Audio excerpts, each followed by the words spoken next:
അരുണും പ്രേമയും love marriage കഴിച്ചതാണ്. അവരുടെ കല്യാണം കഴിഞ്ഞിട്ട് കുറച്ചു മാസങ്ങളായതേ ഉള്ളൂ. സുമനും മധുവിനും പ്രേമയെ ഒട്ടും ഇഷ്ടമില്ലായിരുന്നു. അതിന് കാരണം എന്താണെന്ന് വെച്ചാൽ പ്രേമയുടെ അച്ഛൻ റോട്ടിൽ ചാറ്റ് കട വച്ചിരിക്കുന്നു. അതുകൊണ്ട് അവർ എപ്പോഴും അവളെ വഴക്കു പറഞ്ഞുകൊണ്ടേയിരിക്കും. നീ എത്തിയോ മഹാറാണി? വരുന്നത് കണ്ടാൽ വലിയ എന്തോ രാജകുമാരിയെ പോലെയുണ്ട്. പ്രേമ ഇവർ സംസാരിക്കുന്നത് ഒരിക്കലും ശ്രദ്ധിക്കാറില്ല. പ്രേമയുടെ ഭർത്താവ് അരുൺ ഒരു നല്ല മനുഷ്യനാണ്. അവന്റെ ശമ്പളം വളരെ കുറവാണ്. ഈ മാസത്തിന്റെ ശമ്പളമാണ്.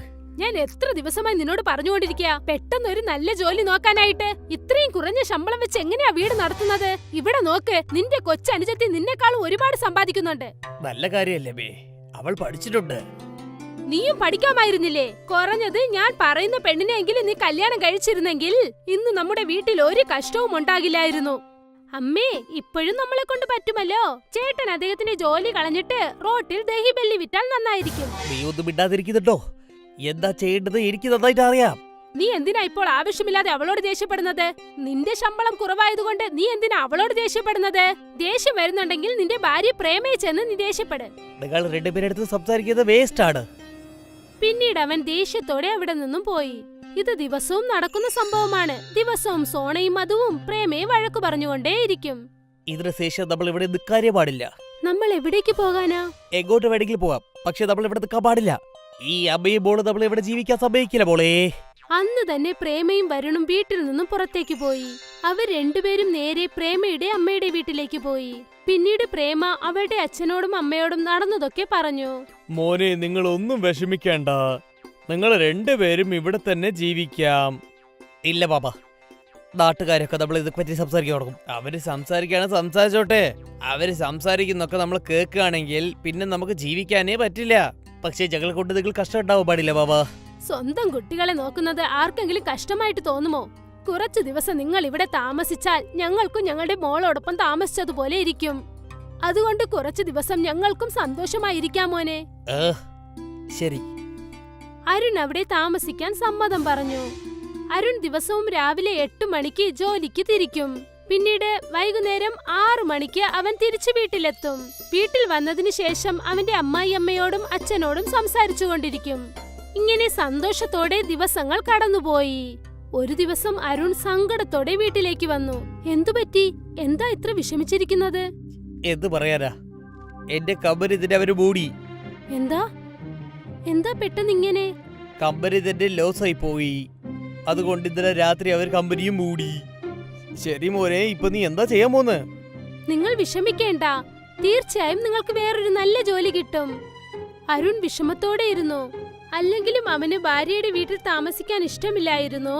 ഇപ്പോൾ അവന്റെ ജോലിയും പോയതിനു ശേഷം അവനൊരു ശല്യമായതുപോലെ അവന് തോന്നി. അടുത്ത ദിവസം രാവിലെ അരുൺ ജോലി തിരക്കാനായി അവിടെ നിന്നും പുറപ്പെട്ടു. അവൻ ഒരുപാട് കടകളിലേക്ക് ചെന്നു, പക്ഷെ എവിടെയും അവന് ജോലി കിട്ടിയില്ല. അതുകൊണ്ട് അവൻ മാർക്കറ്റിലുള്ള കടകളിൽ ജോലി തിരക്കി. ജോലി വേണോ? എനിക്ക് ഈ പഠിച്ചവരൊക്കെ ജോലിക്ക് വേണ്ട, കൂലിക്ക് ജോലി ചെയ്യുന്നവരാണ് വേണ്ടത്. ഞാൻ ചെയ്തുള്ള ചേട്ടാ. ശരി, നീ നാളെ വാ. രാവിലെ 10 മണിക്ക് വന്നേക്കണം. ശമ്പളം നിനക്ക് 5000. അരുൺ അതിന് ശരിയെന്ന് സമ്മതിച്ചു. ഒന്നുമില്ലാതിരിക്കുന്നതിന് എന്തെങ്കിലും കിട്ടിയാൽ നല്ലതെന്ന് കരുതി. വൈകുന്നേരം വീട്ടിൽ വന്നതിന് ശേഷം അമ്മായിയമ്മയോടും അച്ഛനോടും എല്ലാം അവൻ പറഞ്ഞു. തെറ്റായിട്ട് വിചാരിച്ചെങ്കിൽ ഞാൻ ഒരു കാര്യം പറഞ്ഞോട്ടെ? പറയൂ ബാബാ. നീ പുറത്തു പോയി ഈ കൂലി ജോലി ചെയ്യുന്ന പകരം എന്റെ കൂടെ ചേർന്ന് ദഹിബലി ചെയ്തൂടെ? പക്ഷേ ബാബാ, അത് എങ്ങനെയാണ്? മോനെ, അത് നമ്മളുടെ വീട്ടു വ്യാപാരമാണ്. നിനക്കത് ചെയ്യാൻ അറിയില്ല, പക്ഷേ പ്രേമയ്ക്ക് ചെയ്യാൻ അറിയാലോ. അവളത് വളരെ രുചിയോടെ തന്നെ നന്നായിട്ട് ചെയ്യും. ഈ ജോലി നീ കുറവായിട്ട് വിചാരിച്ചിട്ടില്ലെങ്കിൽ നിനക്ക് ഈ ജോലി തീർച്ചയായിട്ടും ചെയ്യാൻ പറ്റും. ഞാൻ ഉറപ്പായിട്ട് പറയാണ്, ഈ ജോലി നീ എടുത്താൽ നീ തീർച്ചയായിട്ടും ഉയർച്ചയോടെ വരും.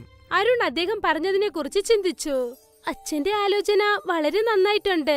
നമുക്കെല്ലാവർക്കും ചേർന്ന് ജോലി ചെയ്യാൻ പറ്റും. ശരി, ഞാൻ ഇപ്പോൾ ചെയ്തോളാം. അരുൺ അതിന് ശരിയെന്ന് സമ്മതിച്ചു. ആ ജോലി വളരെ ചെറിയ ജോലിയാണ്, പക്ഷെ എല്ലാരും എപ്പോഴും ഒന്നിച്ചിരിക്കാം. അടുത്ത ദിവസം രാവിലെ തന്നെ പ്രേമയും അവളുടെ അമ്മയും ദഹിബല്ലി ചെയ്യാൻ തുടങ്ങി. പിന്നെ അരുണും വിജേന്ദ്രയും ദഹിബല്ലി വിൽക്കാനായി അവിടെ നിന്നും പോയി. ദഹിബല്ലി, ദഹിബല്ലി. ചൂടായ ദഹിബല്ലി. ആ ശബ്ദം കേട്ട് കുറെ കസ്റ്റമേഴ്സ് അവിടേക്ക് വന്നു. ഒരു പ്ലേറ്റ് നൽകൂ, അല്പം എരിവുള്ളതാകട്ടെ. ശരി ചേച്ചി. അരുൺ ദഹിബല്ലി പ്ലേറ്റിൽ വെച്ച് അതിന്റെ മേലിൽ തൈരും ചട്നിയും ഒഴിച്ച് അവർക്ക് നൽകി. വാവ് വാവ്, വളരെ നന്നായിട്ടുണ്ട്. പിന്നെ മറ്റു ചില കസ്റ്റമേഴ്സും ദഹിബല്ലി കഴിച്ചു. എല്ലാവർക്കും ആ ടേസ്റ്റ് ഒരുപാട് ഇഷ്ടമായി. അരുണും വിജേന്ദ്ര സിംഗും ചേർന്ന് 500 രൂപ സമ്പാദിച്ചു. അത് കണ്ട് അരുണിന് ഒരുപാട് സന്തോഷം തോന്നി. പിന്നെന്താ, അരുണും വിജേന്ദ്ര സിംഗും ചേർന്ന് ദിവസവും അവരുടെ ദഹിബല്ലി കട തുറക്കും. പിന്നീട് കസ്റ്റമേഴ്സ് വളരെ ആഗ്രഹത്തോടെ ദഹിബല്ലി കഴിക്കും.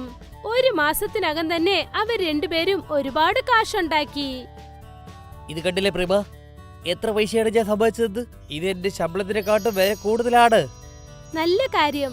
ഞാൻ അപ്പോഴേ പറഞ്ഞതല്ലേ മോളെ, നമ്മൾ എല്ലാരും ചേർന്നാൽ നന്നായിട്ട് പൈസ ഉണ്ടാക്കാൻ പറ്റുമെന്ന്. തീർച്ചയായും. അരുണും വിജേന്ദ്ര സിംഗും ചേർന്ന് വളരെ കഷ്ടപ്പെട്ട് ദഹിബല്ലി വിറ്റ് ഒരുപാട് കാശുണ്ടാക്കി. 1 വർഷത്തിനകം തന്നെ അരുൺ സ്വന്തമായൊരു വീട് വാങ്ങി. പിന്നെ അവൻ വിജേന്ദ്ര സിംഗിനോടൊപ്പം ചേർന്ന് മാർക്കറ്റിൽ സ്വന്തമായൊരു കടയും തുടങ്ങി. ഇപ്പോൾ അവർ രണ്ടുപേരും അവരുടെ സ്വന്തം കടയിൽ ദഹിബല്ലി വിൽക്കുകയായിരുന്നു.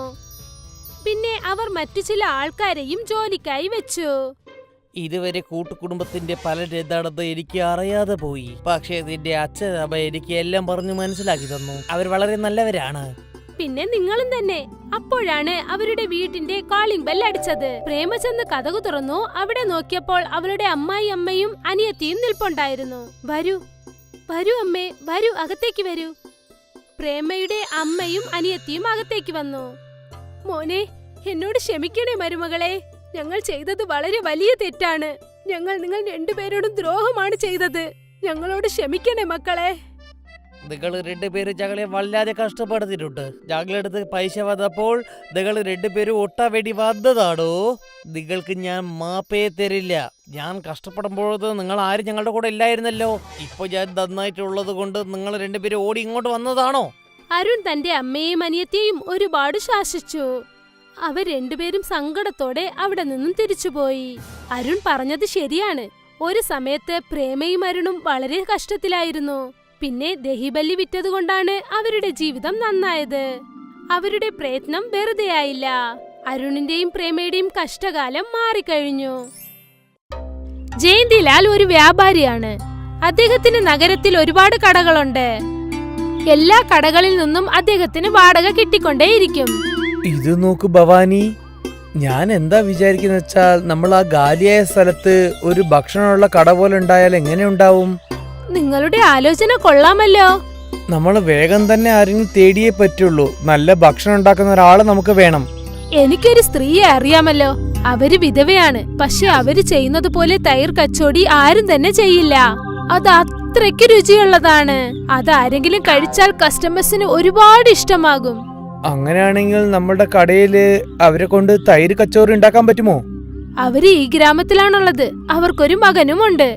അവരിവിടെ വരാനായി സ്ഥലം നോക്കിക്കൊണ്ടിരിക്കുകയാ.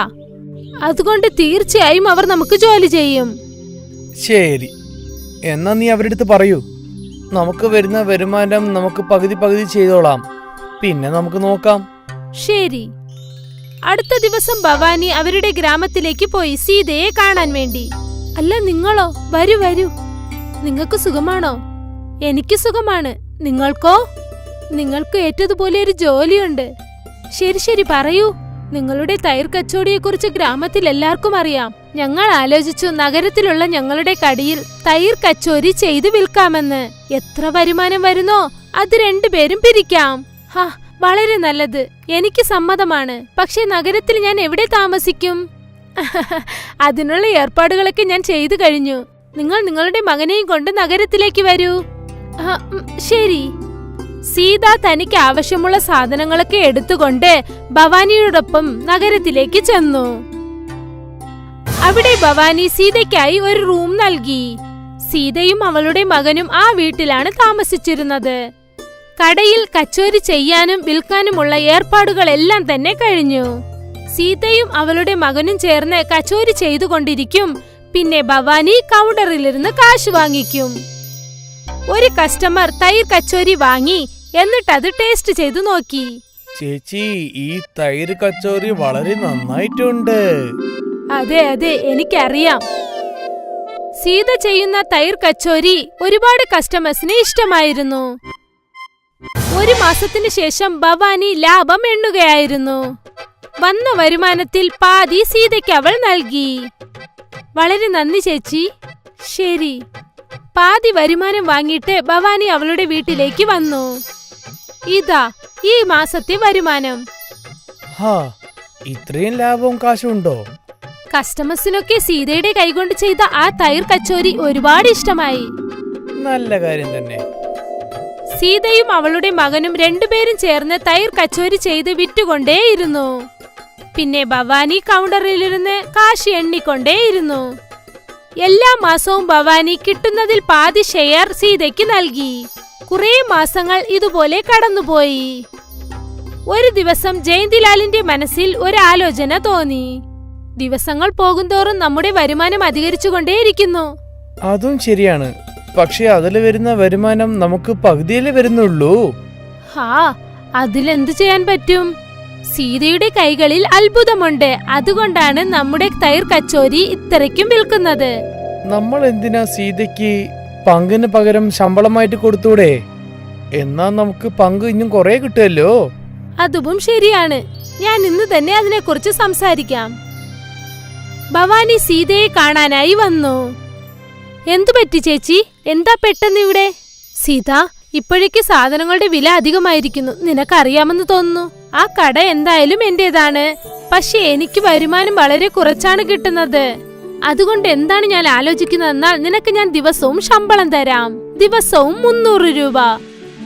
ചേച്ചി, പക്ഷെ നമ്മൾ രണ്ടുപേരും ഷെയർ ചെയ്യാമെന്നല്ലേ സംസാരിച്ചത്? ഇപ്പൊ എന്താ നിങ്ങൾ ഇങ്ങനെ സംസാരിക്കുന്നേ? എനിക്കെന്തോ നിനക്ക് അത്യാഗ്രഹം വന്നെന്ന് തോന്നുന്നു. അത്യാഗ്രഹം വന്നത് എനിക്കല്ല, നിങ്ങൾക്കാണ് ചേച്ചി. ഇപ്പോൾ ടയർ കച്ചോരി അധികം വിൽക്കുന്നത് കൊണ്ട് നിങ്ങൾക്ക് ഒരുപാട് കാശ് എടുക്കാൻ വേണ്ടി എനിക്ക് വളരെ കുറച്ച് കാശ് തരാൻ ആഗ്രഹിക്കുന്നു. എന്നോട് നീ എതിർത്ത് സംസാരിക്കുകയാണോ? എല്ലാം എന്റെ തെറ്റാണ്. നിന്നെ പാവം നോക്കി ഞാൻ ഇവിടെ കൂട്ടിക്കൊണ്ടു വന്നില്ലേ? താമസിക്കാൻ വീടും ജോലിയും ഒക്കെ നൽകിയില്ലേ? ഇതിൽ എന്റെ തെറ്റ് എന്താണുള്ളത്? ഞാൻ എനിക്ക് വരാനുള്ള കാശല്ലേ ചോദിച്ചത്. ദിവസവും ഞാനും എന്റെ മകനും കടയിൽ ജോലി ചെയ്യുന്നുണ്ട്. പാതി വരുമാനം ഞങ്ങളുടെ അവകാശമല്ലേ? ഇപ്പോ തന്നെ ഈ വീട്ടിൽ നിന്ന് പുറത്തു പോ. ഞാൻ വേറെ ആരെങ്കിലും ജോലിക്ക് വെച്ചോളാം. സീതയും ശ്യാമും അപ്പോൾ തന്നെ ആ വീട്ടിൽ നിന്നും പുറത്തുപോയി. അവർ നടന്ന് ഒരു പാർക്കിന്റെ അടുത്തെത്തി. സീത പാർക്കിന്റെ ബെഞ്ചിൽ കയറിയിരുന്നു. ഇപ്പോൾ നമ്മൾ രണ്ടുപേരും ഗ്രാമത്തിലേക്ക് പോയേ പറ്റൂ. അമ്മേ, നമുക്ക് സ്വന്തമായിട്ട് തൈര് കച്ചോറി കട വെച്ചൂടെ? നമ്മളടുത്ത് കുറച്ച് കാശുണ്ടല്ലോ. അതും ശരിയാണ്. പക്ഷെ നമുക്ക് താമസിക്കാൻ ഒരു സ്ഥലം കണ്ടുപിടിക്കണ്ടേ? നമുക്ക് നോക്കാം അമ്മേ. സീതയ്ക്കും ശ്യാമിനും ഒരു ചെറിയ വീട് വാടകയ്ക്ക് കിട്ടി. പിന്നെ ബാക്കിയുണ്ടായിരുന്ന കാശിൽ അവർ ചെറിയ ഒരു തള്ളുവണ്ടിയും വാങ്ങി. ആ തള്ളുവണ്ടിയിൽ അവർ തൈർ കച്ചോരി ചെയ്തു വിൽക്കാനും തുടങ്ങി. ഒരു തൈര് കച്ചോരി തരൂ. ഇപ്പൊ തന്നെ തരാം. സീതയുടെ കടയിലേക്ക് കസ്റ്റമേഴ്സ് വരാൻ തുടങ്ങി. വന്നവരൊക്കെ ആ തൈർ കച്ചോരിയെ കുറിച്ച് പുകഴ്ത്തി പറഞ്ഞിട്ട് പോയി. ചേച്ചി, നിങ്ങളുടെ തൈർ കച്ചോരി നല്ല ടേസ്റ്റ് ആണ്. വളരെ നന്ദി. ഞാൻ ദിവസവും കഴിക്കാൻ വരും. ശരി, തീർച്ചയായും വരൂ. ആദ്യത്തെ ദിവസം തന്നെ അവർക്ക് ഒരുപാട് വരുമാനം കിട്ടി. ഈ കാശ് ഭവാനി ചേച്ചി നൽകുന്ന പാതി വരുമാനത്തെക്കാളും വലുതാണ്. ഇത് മൊത്ത കാശ് നമുക്കാണമ്മേ. ഇതുപോലെ വരുമാനം കിട്ടിയാൽ നമ്മുടെ എല്ലാ കഷ്ടവും ശരിയാകും മോനെ. സീതയും ശ്യാമും ദിവസവും അവരുടെ തള്ളുവണ്ടിയിൽ തൈർ കച്ചോരി വിറ്റുകൊണ്ടേയിരുന്നു. ദിവസങ്ങൾ തോറും അവരുടെ കസ്റ്റമേഴ്സ് അധികരിച്ചുകൊണ്ടേ വന്നു. സീതയും ശ്യാമും വളരെ കഷ്ടപ്പെട്ട് പണിയെടുത്തുകൊണ്ടിരുന്നു. പക്ഷേ ഇതു കാരണം അവരുടെ വരുമാനം ഒരുപാട് അധികരിച്ചു. മറുവശത്ത് ഭവാനി അവരുടെ കടയിൽ വേറൊരു സ്ത്രീയെ ജോലിക്കായി വെച്ചു. ചേച്ചി, ഞാൻ പറയാന്ന് തെറ്റായി വിചാരിക്കരുത്. ഈ തൈര് കച്ചോറി സ്വാദേ ഇല്ലട്ടോ. കഴിക്കുന്നെങ്കിൽ കഴിക്ക, അല്ലെങ്കിൽ പോ. ഒരു വശത്ത് അവർ ചെയ്യുന്ന കച്ചോരിയും കൊള്ളത്തില്ല, മറ്റൊരു വശത്ത് അവർ കസ്റ്റമേഴ്സിനോട് പെരുമാറുന്ന രീതിയും കൊള്ളത്തില്ല. പിന്നെ ഇക്കാരണങ്ങൾ കൊണ്ട് അവരുടെ വ്യാപാരം തീരെ കുറഞ്ഞുപോയി. ഒരു മാസത്തിൽ തന്നെ കച്ചവടം തീരെ കുറഞ്ഞുപോയി. ഇപ്പോൾ ഭവാനിക്ക് വരുമാനം മാത്രമല്ല, ഇട്ട കാശ് പോലും തിരിച്ചു കിട്ടിയില്ല. ഈ മാസവും ഒരു വരുമാനവും വന്നില്ല. എനിക്കെന്താ തോന്നുവെച്ചാൽ നീ കച്ചോരി വ്യാപാരം പൂട്ടിക്കഴിയുന്നാണെന്ന് ഞാൻ വിചാരിക്കുന്നത്. ഞാൻ ആ കട വാടകയ്ക്ക് വിട്ടിട്ടെങ്കിൽ കുറച്ച് കാശ് ഉണ്ടാക്കാമായിരുന്നു. നിനക്ക് മനസ്സിലായോ? അതാണ് ശരിയെന്ന് എനിക്ക് തോന്നുന്നു. ഭവാനിയുടെ തൈർ കച്ചോരി കട മൂടപ്പെട്ടു. മറുവശത്തെ സീതയും ശ്യാമും ഒരുപാട് കഷ്ടപ്പെട്ട് അവർ സ്വന്തമായി ഒരു കട ഓപ്പൺ ചെയ്തു. സീതയും ശ്യാമും കഷ്ടപ്പെട്ടത് വെറുതെയായില്ല. പിന്നെ അത്യാഗ്രഹിയായ ജയന്തിലാലിനും അദ്ദേഹത്തിന്റെ ഭാര്യയ്ക്കും അതിനുള്ള ശിക്ഷ ലഭിച്ചു. അവരുടെ തൈർ കച്ചോരി കട മൂടപ്പെട്ടു. ഇതിനാണ് പറയുന്നത് അത്യാഗ്രഹികൾക്ക് ഉള്ളതും നഷ്ടപ്പെടുമെന്ന്. ഒരുപക്ഷെ ജയന്തിലാലും ഭവാനിയും നേരായ രീതിയിൽ സീതയ്ക്ക് അവരുടെ പങ്ക് കൊടുത്തിരുന്നെങ്കിൽ ഇന്ന് അവരുടെ വരുമാനവും ഒരുപാട് അധികരിക്കുമായിരുന്നു. പക്ഷെ അത്യാഗ്രഹം കാരണം അവരെല്ലാം തന്നെ നഷ്ടപ്പെട്ടു. ഒരു ഗ്രാമത്തിൽ ഒരു പാവപ്പെട്ട പാൽക്കാരൻ ഉണ്ടായിരുന്നു. അവനൊരു പശുവുണ്ട്. ആ പശുവിന്റെ പാല് വിറ്റാണ് അവൻ അവന്റെ കുടുംബം നോക്കുന്നത്. ഗോമാതാവേ, നിങ്ങൾ എഴുന്നേറ്റോ? പാൽക്കാരൻ തൊഴുത്തിൽ നിന്ന് വൈക്കോൽ കൊണ്ടുവന്ന് പശുവിന് കൊടുക്കും. പശുവും ഉറക്കെ വിളിക്കും.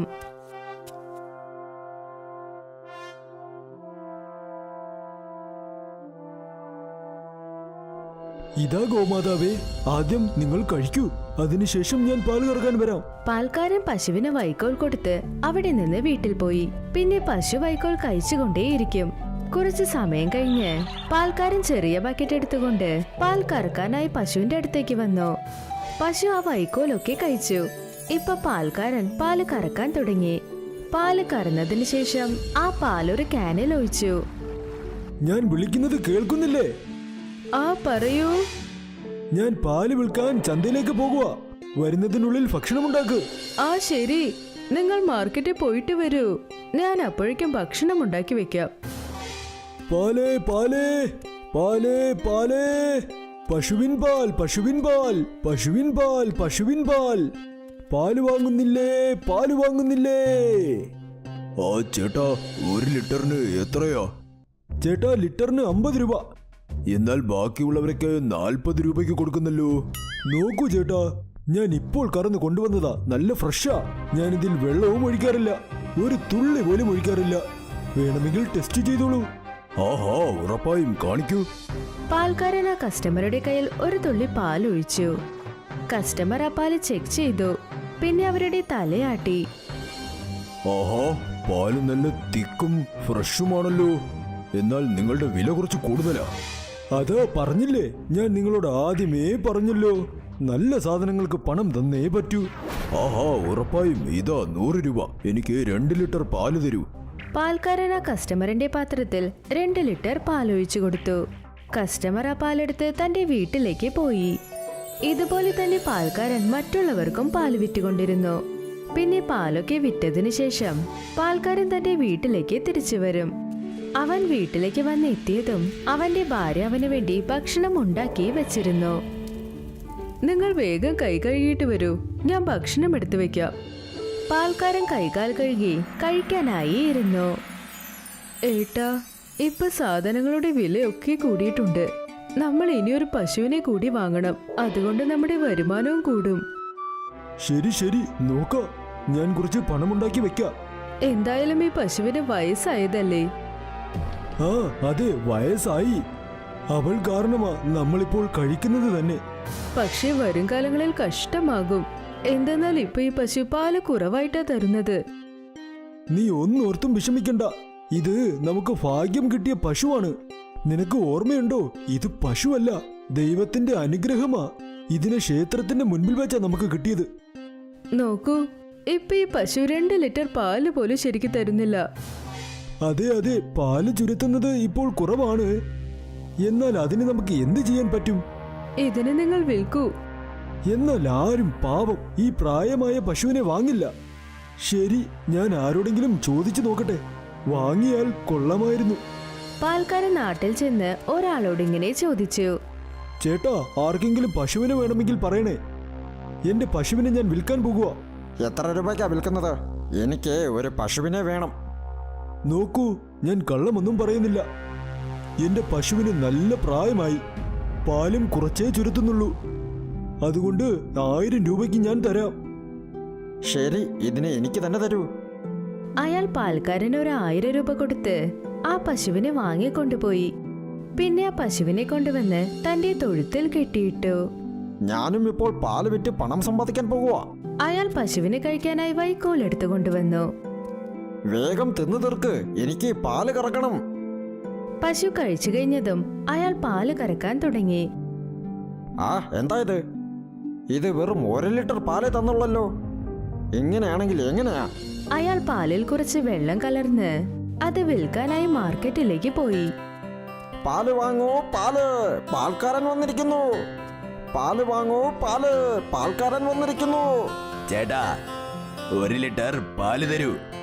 അയാൾ കസ്റ്റമറിന് 1 ലിറ്റർ പാല് കൊടുത്തു. പാലൊക്കെ വിറ്റതിനു ശേഷം അയാൾ വീട്ടിലേക്ക് തിരിച്ചു വന്നു.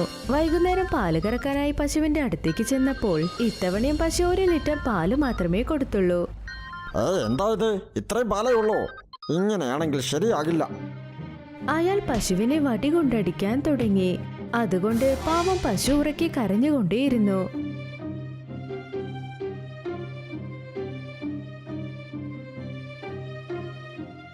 പശുവിന്റെ ഈ ശബ്ദം കേട്ട് അതിലൂടെ പോകുന്ന പഴയ പാൽക്കാരൻ അവിടേക്ക് വന്നു. അവിടെ പുതിയ പാൽക്കാരൻ പശുവിനെ അടിക്കുന്നുണ്ടായിരുന്നു. നിങ്ങൾ എന്തായി ചെയ്യുന്നത്? ഗോമാതാവിനെ നിങ്ങൾ അടിക്കുന്നു. എടോ, ഇത് എന്റെ പശുവാണ്. 1000 രൂപ തന്ന് ഞാൻ വാങ്ങിയതാ. പാല് തന്നില്ലെങ്കിൽ അടി വാങ്ങിയേ പറ്റൂ. അയ്യോ, ഇത് തെറ്റാണ്. ഇതെനിക്ക് നോക്കി നിൽക്കാനും പറ്റില്ല. ഇതാ നിങ്ങളുടെ 1000 രൂപ. എന്റെ പശുവിനെ തിരിച്ചു തരൂ. പാൽക്കാരൻ അയാൾക്ക് പൈസ കൊടുത്ത് ആ പശുവിനെയും കൊണ്ട് വീട്ടിലേക്ക് വന്നു. ഇവിടെ നോക്ക്, അയാൾ ഈ പശുവിനെ അടിച്ചടിച്ച് എങ്ങനെ ആക്കിയിരിക്കുന്നെന്ന് നോക്ക്. എങ്ങനത്തെ ആളുകളൊക്കെ ഉണ്ട് ഈ ലോകത്ത്. എന്ത് സംഭവിച്ചാലും ശരി, ഇനി ഇതിനെ വിൽക്കണ്ട. കഷ്ടകാലത്തിൽ ഈ പശു നമ്മളെ സഹായിച്ചിട്ടുണ്ട്. ഇപ്പോൾ അതിന് പ്രായമായി. നമ്മൾ ഇതിനെ ആർക്കും വിൽക്കാനേ പാടില്ല. പാൽക്കാരൻ പശുവിന് വൈക്കോൽ കൊടുത്ത് അതിനെ കറക്കാൻ തുടങ്ങി. ആ പാല് രാത്രി ഒരു കലത്തിൽ വെച്ചു. അടുത്ത ദിവസം എഴുന്നേറ്റ് നോക്കിയപ്പോൾ ആ പാല് സ്വർണ്ണ തൈരായി മാറിയിരുന്നു. അത് കണ്ട് പാൽക്കാരൻ വളരെ സന്തോഷിച്ചു. അയ്യോ, കണ്ടോ, ഇത് സ്വർണ്ണ തൈരാണ്. അതെ ഏട്ടാ, ഇതാ ഗോമാതാവിന്റെ അനുഗ്രഹമാണ്. പാൽക്കാരൻ ആ കലമെടുത്ത് സ്വർണ്ണക്കടക്കാരന്റെ അടുത്തേക്ക് ചെന്നു. ഇതിന് എത്ര രൂപ കിട്ടും? ഞാനിതിന് 5000 രൂപ തരാം. താങ്കൾ തൈരെടുത്തോളൂ, എന്നാൽ ഈ കുടം തിരിച്ചു തരണം. സ്വർണ്ണക്കടക്കാരൻ ആ കലമെടുത്ത് 5000 രൂപയും പിന്നെ ആ കലവും അവന് തിരിച്ചു കൊടുത്തു. അന്നു മുതൽ പാൽക്കാരൻ പാല് കറന്നതും ആ കലത്തിനുള്ളിൽ വെക്കാനായി തുടങ്ങി. പിന്നെ അടുത്ത ദിവസം അതിൽ സ്വർണ്ണ തൈര് ഉണ്ടാകും. അത് വിറ്റ് പാൽക്കാരൻ വലിയ പണക്കാരനായി. പിന്നെ അവൻ ഒരുപാട് പശുക്കളെയും വാങ്ങി.